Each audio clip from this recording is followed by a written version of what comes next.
Ω ναι, καταλάβατε πολύ καλά τι πρόκειται να δείτε.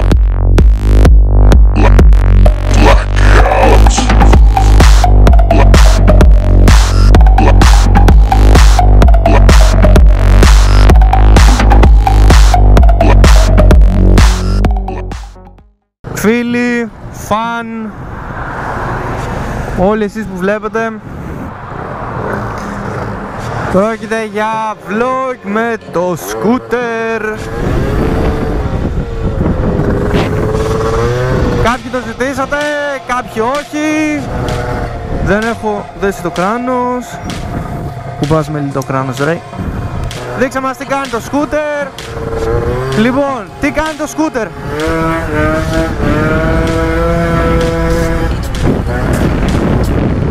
Πάμε να δούμε τι κάνει το σκούτερ.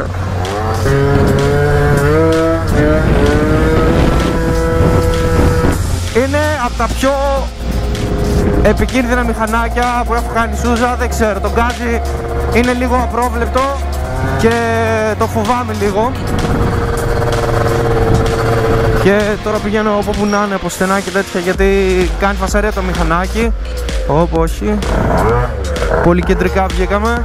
Κάνει φασαρία και δεν θέλω να φάω καμιά κλίση τώρα.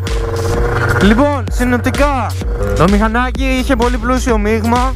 Το κάναμε λίγο πιο φτωχό με ένα ζιγκλέρι. Δοκιμάσαμε άλλο ένα νούμερο πιο μικρό και μπέρδευε πάρα πολύ. Δεν έχουμε βρει ακόμη γιατί, αλλά θα το βρούμε. Το μηχανάκι ακόμα έχει πλούσιο μείγμα, που σημαίνει δεν έχει την τέλεια απόδοση που θα έπρεπε και την τέλεια απόκριση στον γκάζι.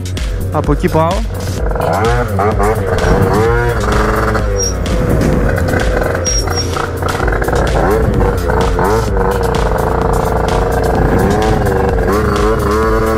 Αλλά έχει βελτιωθεί πάρα πολύ. Άκρη ντόγκι.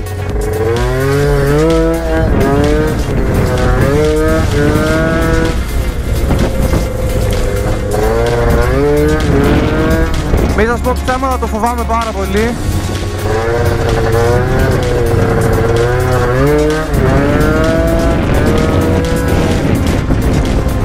Είναι λίγο επικίνδυνο γκάζι και επειδή δεν είναι και δικό μου, δεν το πιέζω πάρα πολύ.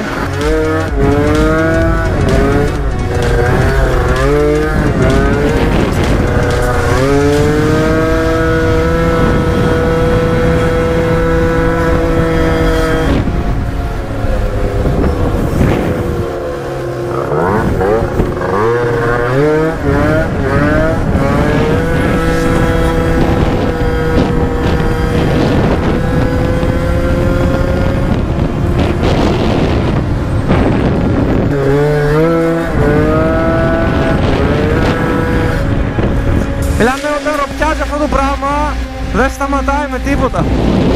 Είναι πολύ χέσιμο στη Σούζα. Κανένα άλλο μηχανάκι που είχα δεν ήταν τόσο απότομο στη Σούζα.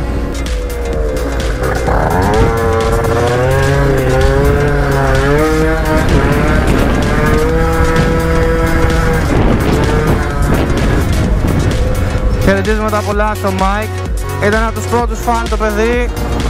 Δεν έχει σταματήσει να με βλέπει. Χαιρετίσματα στο Μαράκι, στη Διόνη, δεν ξέρω αν βλέπει. Γενικά τα φιλιά μου σε όλους. Τα λέμε σε κάμποσο καιρό.